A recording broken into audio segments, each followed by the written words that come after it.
At this time, I'd like to call to order the caucus meeting for the City of Twinsburg on October 8th. Shannon, would you call the roll, please? Mr. Fury? Here. Mr. Post? Mrs. Walker? Present. Mrs. Labby? Here. Mr. Bellin? Here. Mr. Carr? Here. Mr. Donato? Here. Okay. Mary, do we have any presentations today?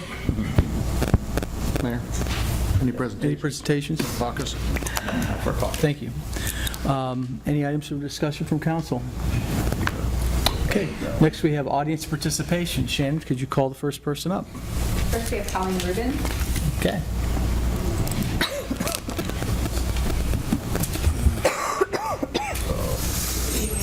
Hey, Mrs. Rubin. Hello, Colleen Rubin, 2259 Sandalwood Drive, Twinsburg, Ohio. And Thank I you. have presents for you tonight. Okay.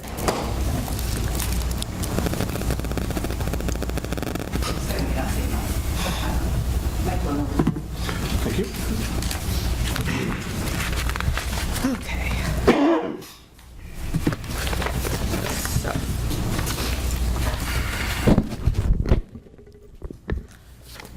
Okay. Well, since I only have 5 minutes, I want to start tonight with just a few simple questions for City Council. Once you're all, can we hold my time? They're looking. They're not paying attention to me yet. I'm listening to you, ma'am. No, I need everybody's attention, including the mayor's. Please. Really? Okay. Yeah. You got it. Thank you. Okay, since I only have 5 minutes to speak, I start tonight with a few simple questions for City Council. I want to ask, why would 3 guilty police officers be so insistent that records be released? To prove their own guilt? I don't know. Furthermore, why would the city be so resistant to such facts coming out and spend thousands of our dollars on legal fees and make the news in such a negative way? So I asked the City Council, does this make sense in your minds? Do you just blindly believe whatever Chief Mason and Mayor Scafidi say?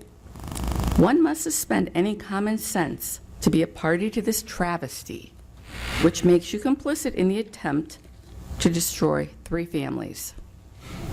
When I come up here and speak, I have facts. I have presented you with many scenarios of wrongdoing, all of them proven to be true. How do you justify those things? Remember my first time up here? Because I sure do. I came up here in May, and I had a mayor, a law director, and a president of council deny any knowledge of somebody named Mark Faust. Yes, a man that you all paid money to because of Officer Donato, and you denied knowing who he was. As a reminder, he sued the city and received settlement for violation of his civil rights. A few of the descriptors of the many duties of city council members is promoting transparency and monitoring the police and fire department. Tonight, I'm giving an example of the lack of integrity of Chief Mason and Lieutenant Donato. I'm referring to the request by Officer Pfeiffer's OPBA rep for records. These are emails with Matt Fazana and Kelly Perez saying that there is no video of the tasing done by Donato.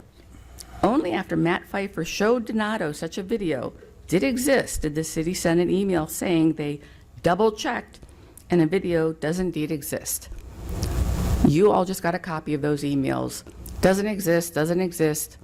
Oops, here it is, because Matt Pfeiffer pointed it out. But more shocking, did you know, City Council, that it was Officer Donato who was tasked with the job of finding the video? So, the very same officer who wrongfully deployed his taser was asked to find his own video showing his wrongdoing, and he said that it didn't exist. This was admitted by him July 6th, 2023 in a hearing, and I have that if you'd like a copy of that too. So, the same officer who committed the theft at the get-go and then blamed the 18-year-old, yes, he did, and then said he didn't know what he did was a crime. The same officer who violated the rights of 19-year-old Mark Faust. This is who was put in charge of investigating the 3 officers, and this is who we are supposed to believe. This is obviously such a conflict of interest, which anyone can see. Is this officer's ethical compass one that we all want to be following?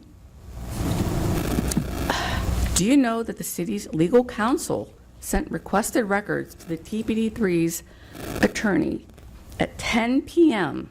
the night before the hearing last week? You may think that this tactic is within reason or it's cute. No, it's low, it's despicable, and it's desperate. This city practices its game again of deny, delay, and delete to get away with its misdeeds. Yes, it does. To the members of council, is it not your duty to question the inconsistencies? Because I have given you plenty to go on.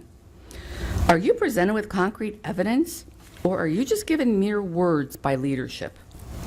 Each of you are accountable for this failed leadership in our police department to continue for so long. I only speak to things when I see concrete proof. So when I come up here, what you're hearing is true. So that 10 or so page investigation that the mayor put out lacked any due diligence. His investigation has no dates, no timestamps, and little investigation. Example, Officer Donato, there's allegations that you were doing your private work on city time. The investigation was saying, Officer Donato, did that happen? I only take phone calls. It doesn't interfere. Chief Mason saying, oh, well, that's okay. I agree. You guys are okay with that? That's an investigation? Holy crow. Anyway, in summary, again, I'm talking to you, council, tonight. Tonight it is about you. When a comprehensive and complete original record is finally available, the truth will come out. And maybe then you will see that as members of council, you were very remiss in you not exercising your right and your responsibility to dig deeper. But you still have time to make this right and fulfill your duties. Remember, you work for the citizens of Twinsburg. You are supposed to be our checks and balance. You are not supposed to be rubber stamping. And if you have not looked at and been allowed to see every one of those records, unredacted, in whole, shame on you. That is all I have tonight. Thank you. Thank you. Shannon, who's next on our list? Next, we have Ashley Everett Durst.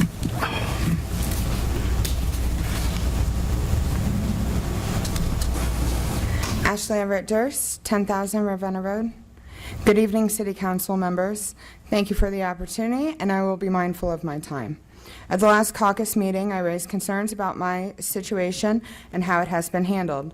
I hope to handle this matter privately for the sake of my family and everyone involved, but due to systematic failures and inaction, I am forced to speak publicly rather than allow these issues to continue unchecked.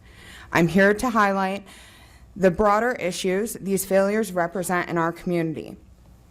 Being the only individual with the character to even respond to my comments, Mr. Bonacci made a sincere request to have Matt Vanzana verify my statements.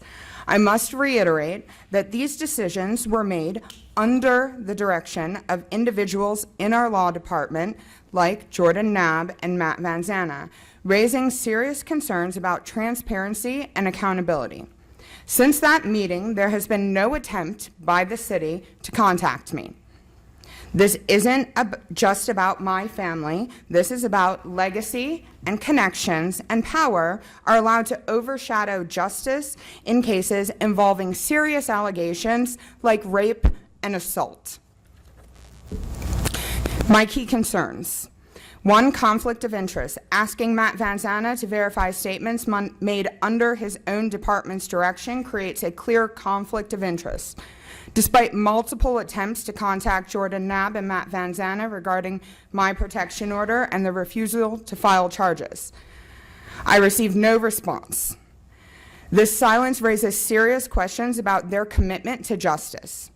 2, law enforcement accountability. Despite reports of protection order violations, including a highly inappropriate suggestion by Officer Reinhardt, no action was taken. How can victims trust law enforcement when such serious misconduct goes unaddressed? Community safety. A person terrorizing my children with that has multiple prior charges of violence shares the same name as a landmark in this community. This echoes other cases where individuals with influence evade scrutiny, raising deep concerns about our community's commitment to protecting women and families. I have documentation to support my claims, but I need action from this council. I urge council to commit real accountability, transparency, and justice. Ignoring these issues fails not only my children, but the entire community looking to our institutions for protection. Thank you for your time. I respectfully request these concerns to be taken seriously. The safety and trust of our community depends on it. Thank you. Shannon, anybody else? Okay. Next on our agenda is legislation and pending legislation. We'll start with ordinance 104, 2024. This is the ordinance to accept the waste management bid for the 5-year garbage and recycling contract. Went out to bid, I think, for the first time in at least 12 to 15 years, Mayor. And by going out to bid, we actually received cost savings. So the first year's will cost $1.57 million, second year $1.63 million, the third year $1.7 million, the fourth year $1.76 million, and the fifth year is $1.84 million. This will be the third reading for this evening. Are there any questions regarding the waste management contract? Okay. Next on the agenda is Resolution 112, 2024. This is a resolution to authorize the mayor to enter into a professional services agreement with Burgess and Nipple, Inc., to provide the project management services for the fitness center's pool, pack, and roof replacement that we've been talking about for 5 years at least. The amount's not to exceed $124,300. Council is being asked to suspend the 3 reading rules and pass this on an emergency. We're basically just starting the project of the repair. We need to get in a contract with them. We've been in contract with them before as well. So, but Burgess and Nipple. So this, yeah. if I can enter, so this is for, we had a contract earlier this year for phase 2, which was the design phase. This is for phase 3, which is actual like project oversight, construction management, for them to oversee the construction of the project and make sure that everything is to specifications. Okay. Are there any questions on 112, 2024? Okay, and then ordinance 113 is basically a transfer ordinance to fund the $124,300 for resolution 112. We want to do this on an emergency so it matches up. So any questions on either the waiving the 3 reading rule or on the transfer ordinance for the monies? It's not a question, but so earlier this year, we did an advance for the construction, for the design implementation phase. The mayor and I have a meeting later this month with Jen Bettinson regarding fitness center revenue. Mm-hmm. There is a possibility that we are going to come back to council before the end of the year and request that advance be changed to a transfer, which by law you're allowed to do. Okay. At this point in time, we don't foresee the fitness center being able to pay back the $200,000 next year, and the advance needs to be repaid within a year. So we're probably going to ask for it to be reallocated. Okay. But that's not going to have any change on No, on that our won't affect actions this, tonight. but okay. Just so there's clarification, the last one was done as an advance. Thinking proactively, we realize the financial situation they're in, this one's going to be a transfer. Thank you. Everybody good? Any other questions? Mm-hmm. Okay, those are the only 3 items we have on the agenda for legislation this evening. Next, we have miscellaneous for the caucus. Anybody? Okay. Then I'm going to adjourn the caucus meeting at 7:14.